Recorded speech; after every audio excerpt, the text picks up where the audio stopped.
Selamat malam para pendengar renungan harian edisi malam yang diberkati Tuhan. Pada malam hari ini saya akan membawakan renungan harian edisi malam dengan judul Masa dari Hukum Taurat.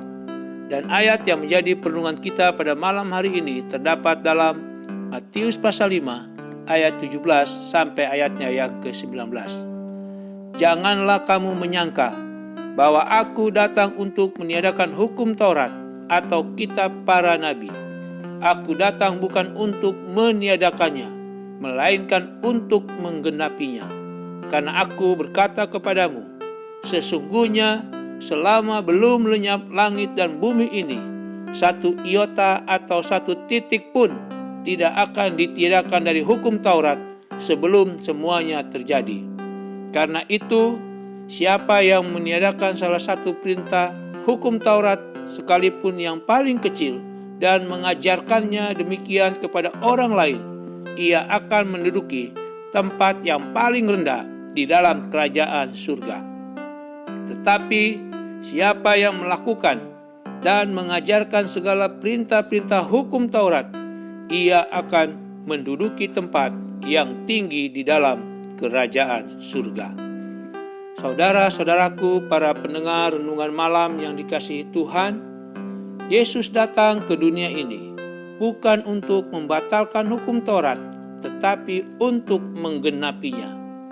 Apakah orang Kristen yang telah mendapatkan pengajaran khusus dari Kristus dibebaskan dari tuntutan menjalankan hukum Taurat dan kitab para nabi?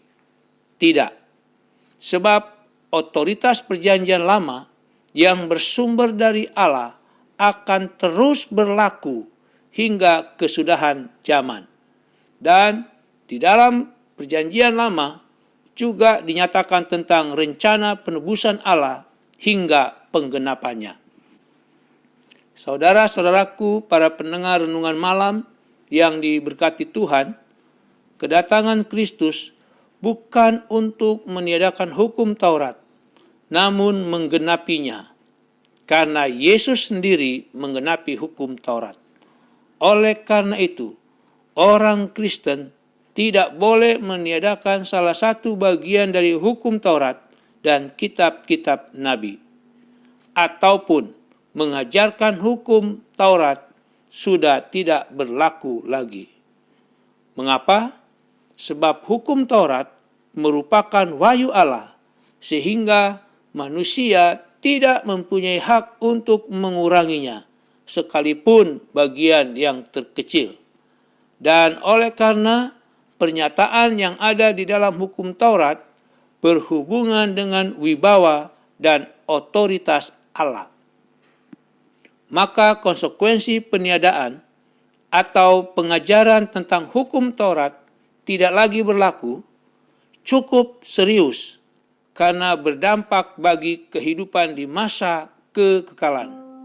Saudara-saudaraku, para pendengar renungan malam yang dikasihi Tuhan, menurut hakikat dan semangat yang terdalam, yaitu hakikat dan semangat untuk mengasihi Allah. Kalau kita mengasihi Allah, maka hidup, ajaran, dan karya penebusan Kristus adalah penggenapan daripada hukum Taurat. Dan Yesus juga menegaskan pula bahwa perjanjian lama adalah firman Allah yang kekal. Kita bisa baca di ayatnya yang ke-18.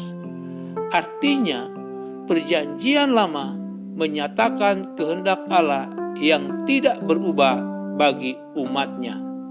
Oleh karena itu, siapapun yang melalaikan atau melanggar satu perintah saja dari firman Tuhan yang ada di dalam perjanjian lama, ia telah melanggar keseluruhan firman Tuhan, dan orang itu bukanlah anggota kerajaan surga.